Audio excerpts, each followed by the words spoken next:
Frank Lampard akan kembali ke Chelsea meskipun hanya untuk peran pelatih sementara sampai dengan akhir musim. Sementara itu, Martin O'Neill dijadwalkan akan kembali ke Leicester City setelah 23 tahun. Seberapa sukses sebenarnya kesempatan kedua? 1-2 orang akan berhasil, tetapi biasanya berakhir secara memalukan dan pemecatan kembali. Mari kita lihat. Zinedine Zidane, Real Madrid. Tidak banyak manajer yang berhasil mempersembahkan trofi Liga Champions untuk 3 kesempatan beruntun. Zidane adalah salah satunya. Dia meninggalkan Santiago Bernabeu setelah satu periode sukses antara 2016 sampai 2018, meninggalkan Real Madrid dengan kepala tegak. Los Blancos kemudian mengalami satu periode sulit di bawah Julen Lopetegui dan Santiago Solari, sebelum presiden klub Florentino Perez memohon kepada Zidane untuk kembali ke Spanyol. Zidane kembali untuk periode kedua dan berhasil mempersembahkan trofi La Liga sebelum Atletico Madrid merampas trofi yang sama untuk tahun berikutnya. Sang legenda Prancis mundur pada Mei 2021, tetapi didahului oleh semacam drama saat dia merasa dirinya kurang memperoleh rasa hormat dari sang presiden klub. Jose Mourinho, Chelsea. Segera setelah mendapatkan trofi kuping besar Liga Champions sebagai FC Porto pada tahun 2004, dia direkrut oleh Roman Abramovich guna membawa kejayaan bagi Chelsea. Mourinho berhasil mendapatkan 2 trofi Premier League pada 2 musim beruntun di Stamford Bridge 2005 dan 2006, selain 2 Piala Liga dan 1 Piala FA. Semua terjadi dengan bantuan Diego Costa, Didier Drogba, dan Cesc Fabregas. The Special One kembali ke Chelsea pada 2013 dan memberi mereka 1 Piala Liga serta 1 trofi juara Liga Inggris. Namun musim selanjutnya, klub merosot sampai ke posisi mendekati zona degradasi yang menyebabkan Mourinho dipecat pada Desember 2015. Louis van Gaal, timnas Belanda dan Barcelona. Sang manajer Belanda ini adalah tipe orang yang selalu kembali ke posisinya semula, bukan 1, bukan 2, tetapi 3 kali, seperti yang dikerjakannya bersama tim nasional Belanda. Untuk 3 periode terpisah menangani Oranje. Bukan hanya di tim nasional, dia juga kembali lagi ke posisinya sebagai pelatih kepala di Barcelona untuk periode kedua setelah memenangkan 2 trofi La Liga tahun 2000 dan 2003, selain 1 Copa del Rey dan 1 Piala Super Eropa. Periode keduanya di Camp Nou sama sekali tidak sukses. Klub merosot sampai ke posisi 12 dan Van Gaal pergi setelah hanya 7 bulan. Carlo Ancelotti, Real Madrid. Sang pelatih tua Italia adalah figur yang sangat dihormati di Bernabeu.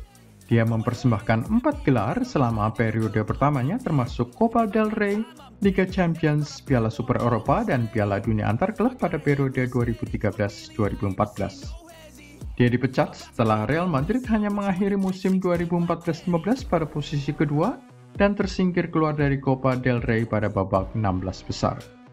Tetapi klub putih itu memanggilnya kembali pada 2021 guna menggantikan Zinedine Zidane yang 6 tahun sebelumnya mengisi posisi pelatih kepala usai kepergian Ancelotti dari Bernabeu. Sejauh ini dia berhasil memenangkan 1 Liga Champions, 1 La Liga pada periode keduanya, selain Super Copa de España dan Piala Super Eropa serta Piala Dunia Antar Klub. Sepertinya Los Blancos akan mengakhiri musim 2022-23 tanpa gelar juara La Liga setelah terbentang jarak yang cukup jauh dengan Barca. Namun mereka baru saja menyingkirkan skuad Xavi Hernandez itu di semifinal Copa del Rey dan masih tetap menjadi favorit paling kuat untuk menang Liga Champions 2 musim beruntun. Posisi Ancelotti diperkirakan masih aman. Massimiliano Allegri, Juventus. Sang pelatih Italia memiliki 11 gelar pada periode pertamanya di Turin dengan 5 Scudetto beruntun sejak 2014 sampai 2019, selain 4 Coppa Italia dan 2 Supercoppa Italiana.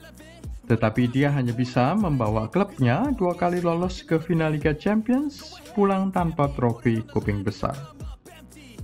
Periode keduanya berlangsung sejak 2021 dan belum menghasilkan kesuksesan sejauh ini, bahkan Juventus memperoleh potongan nilai untuk skandal rekayasa keuangan yang dilakukan oleh direksi klub. Meskipun demikian, nasibnya diperkirakan akan aman karena dia berhasil membawa tim kembali ke posisi 7 meskipun baru saja mengalami pemotongan 15 poin. Kevin Keegan, Newcastle United. Sang manajer hampir saja memberi gelar juara Premier League selama periode pertamanya di St. James Park sebelum dia pergi pada 1997 setelah membuang keunggulan 12 poin. Tetapi ia tetap mendapatkan julukan King Kev, sebuah julukan penghormatan dirinya sebagai pahlawan klub.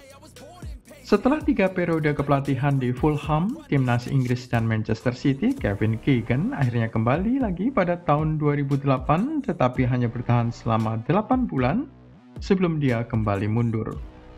Periode keduanya di Newcastle United berlangsung mengecewakan, hanya 7 kemenangan dari 22 pertandingan. Kenny Dalglish, Liverpool.